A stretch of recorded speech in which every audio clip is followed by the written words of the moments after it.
Hi everyone, Diana here.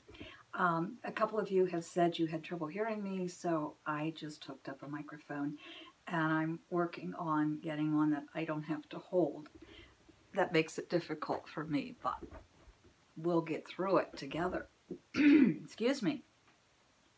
For those of you who the sound was fine, this may be a little loud, so you may want to turn down the volume on either YouTube or your listening device, iPhone or computer, or however you listen. But thank you for being here with me today. Thank you for coming back, for telling your friends about this channel, and most of all, thank you for adding love to the world. These are your messages, your psychic soul messages, and a prediction or two for October the 21st to the 27th. I want to start with what's going on in our world a little bit. And then I had promised you to give you ways of developing your intuition. And I will get to that later. And of course, we will always have our message from Philip. And we'll talk about that in a minute. But let's start with what's going on and what to expect. I told you last week that there was almost like a calm before the storm, and not that the storm has gone away and we can still feel that energy, but there's like a moment to kind of catch our breath. And Sunday morning, which would have been October the 14th, I woke up and everything was fine. I felt great. And then about 8 o'clock, I was preparing, I was getting dressed and preparing. I had an all-day workshop. The Sacred Path was that day, and I was doing my hair and the things we do in the morning. And all of a sudden, as I'm combing my hair, I am overwhelmed with anxiety. Now, I looked at it, I knew it had nothing to do with the workshop. It didn't feel personal either. It didn't feel like, oh, be careful driving or something of that nature. It felt bigger than that, but I couldn't put my finger on it. So I said, okay, something's going on in the world. Something's happening. I don't know what it is. It feels very, very hidden. I just feel there's something underneath the surface that is deeply hidden, that I don't know that it's going to erupt this week, but many of you, I tell you this because many of you may be picking up like a generalized anxiety. And if you, first of all, examine your lives, and if it's not coming from your life, there's something going on out here. Now, I'm not going to say we're about to have a terrorist attack. I don't think that's it at all, but it's that same, many of you felt that generalized anxiety right before 9/11.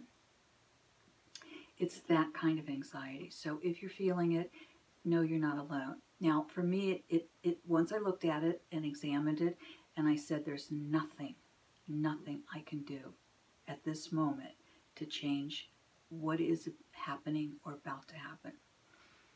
Once I did that, then I was able to step back and say, okay, let's let it go. And that's what I want you to do, is to be able to let it go. This week will not be, we're still in a sense of turmoil, but there's also a little bit of a calm left over, but that's going away very quickly. And this week, it's like the energy is, it's a little more erratic than this past week, and it's angrier. There's an anger and a fear that's really building strong now. Between now and the elections coming up here in my country, in the U.S., and right after the elections, it's going to be a tough time for us. So use your intuition to stay safe. A lot of people are making their transitions now, young people, and not just from overdoses, but from illnesses or accidents. And, you know, I want to say the soul chooses when we leave, and the human doesn't always choose that. It's very painful when someone we love transitions. Very, very painful for us, those of us who are still here. All we can do is love that person and continue to work through our pain and our grief, not to stuff it, not to ignore it, but to work through it, to reach out. And as I say that, Daisy Dog comes over here to tell us that she's here helping all of us heal. Thank you, Daisy. We had a rather tragic death this past week, a journalist with a green card, which made him a resident of the U.S., and he worked for Washington Post. And I understand he was highly respected by his coworkers. We may get a little shaking here from Daisy, who's walking back and forth, and her tail is hitting the tripod. So if there's a little shaking, forgive us. I want to give a shout out to journalists. I want to thank journalists. You got a tough, tough, tough job, and I want to thank you. We need a free press. In a free society, we need a free press, and especially in the society we're living in today. Unfortunately,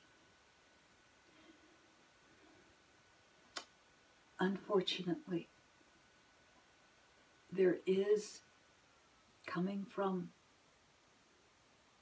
immoral people on the far right, and I say immoral because they are waging a campaign to discredit Jamal Khashoggi.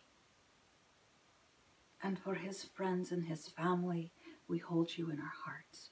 And I am going to ask every single one of you to please say a prayer and hold the journalist in your heart and say a prayer for their safety and stop condemning them. We have a president who just said, who just praised a congressman who body slammed a reporter because the reporter asked him about health care. Well, the congressman committed a criminal act. He denied it. It was on tape. He was arrested. But we should never, ever, ever condemn what is going on against journalists. We can say, we can hold their feet to the fire that they have to tell the truth. But they have a tough job right now. Not only in the U.S., but in the world. Let's say thank you.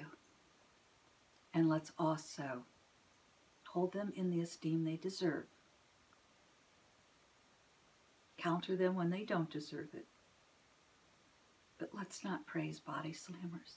And certainly, let's not discredit another human being, who, especially one that was murdered and can't defend himself.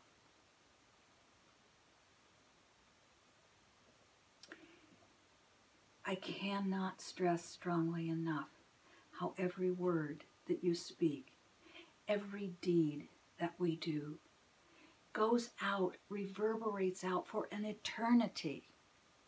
And so every word you speak, every thought you have is so important. Send out thoughts of love. I want to tell you that there is still time. This is the last week that you can sign up for my workshop. Very intensive. I've got it upside down, don't I? Very intensive awakening to your deeper intuition. It is a 3-day workshop. It will be held in Springfield, Ohio. We're at a hotel this time rather than on my land or at a workshop, normal workshop area. We'll be in a hotel. It's Friday night, all day Saturday, and all day Sunday. So get signed up. I have room for a few more, and this is the last week, so get signed up. I can't tell you strongly enough how developing intuition is of the utmost importance right now. I don't have permission to tell a story, but what I want you to know is someone I hold dear in my heart, a good friend, and someone who has worked with me and studied with me, literally dodged a bullet because she was in the right place at the right time instead of the wrong place at the wrong time. Our intuition can help us with that. Please develop yours. And I promised that I would give you as many suggestions and ways of doing that as I can. And here's the suggestion I have for you. Pay attention to nature. Nature is a fabulous, fabulous, it's a teacher.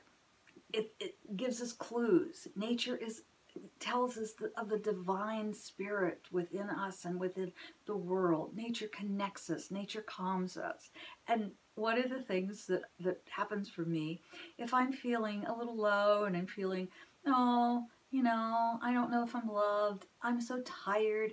There's so much going on. And I'll walk down my lane, or I'll be driving in the car, and sure enough, my inner voice will say, look up, and I'll look up, and there in the sky will be the most beautiful cloud formation of a heart. And I'll know I'm loved. I'll know the angels are watching over me. Or I might look down, and there in the lane, which is of stone, there will be a stone shaped just like a heart. Hawks will fly overhead and get your attention. What are you thinking when that happens? That's a messenger from God. If a frog leaps across your path, is the frog telling you to leap forward? Pay attention. Pay attention to nature, because nature is speaking to you. What is nature saying? That's my intuition clue, or my hint for you this week to help you develop. Let's see what Philip has to say, shall we? Now, this is my book, and I'm going to try to hold this microphone and open the book. And this book is a book of oracle. It's an oracle book. Every page has a different wisdom on it. And so what we do is we just kind of flip through the book and get left page or right page, and we'll get our message. Now, I usually read both pages, but one is specifically our message for this week.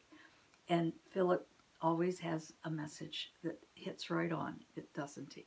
So think left page or right page, and we'll go flipping through. And by the way, thank you all for your comments. I do get around eventually to answering them. And I get about 200 emails every day. And so if I don't get back to you, if you email me and I don't get back to you right away, it could be your email got lost in with the other couple hundred, but I try to eventually answer those as well, if at all possible. There's only me and Daisy and the cats, but they're not real good at answering the email, nor are my two-legged ones. So here we go. Let's see, I'm hearing right, but of course I will also read left. And I think we may have heard this one before. It says, the opposite of love is not hate, it is indifference. The opposite of life is not death, it is indifference. I'm going to read that again. The opposite of love is not hate, it is indifference. The opposite of life is not death, it is indifference. Oh, my friends. I hear people say, my vote doesn't count. Let me tell you, if you live in a country where you have the privilege of voting, you also have the responsibility. Get your butts to the polls and vote, because the opposite of love is not hate, it is indifference. And the opposite of life is not death, it is indifference. We can't afford to be indifferent at this time. We must act, speak in love. That's the only choice we have, which means we have to work through our angers and our fears in order that we can love ourselves and others. The left side says, a magical, mythical tomorrow will never come. Life is here today. A magical, mythical tomorrow will never come. Life is here today. Well, my friends, thank you for being with me today. Daisy and I love you. We're so grateful for the love that you send to us. We're so grateful for your support. We're so grateful that you're sending love out to the world. Thank you. Until we meet again, we love you. We love you.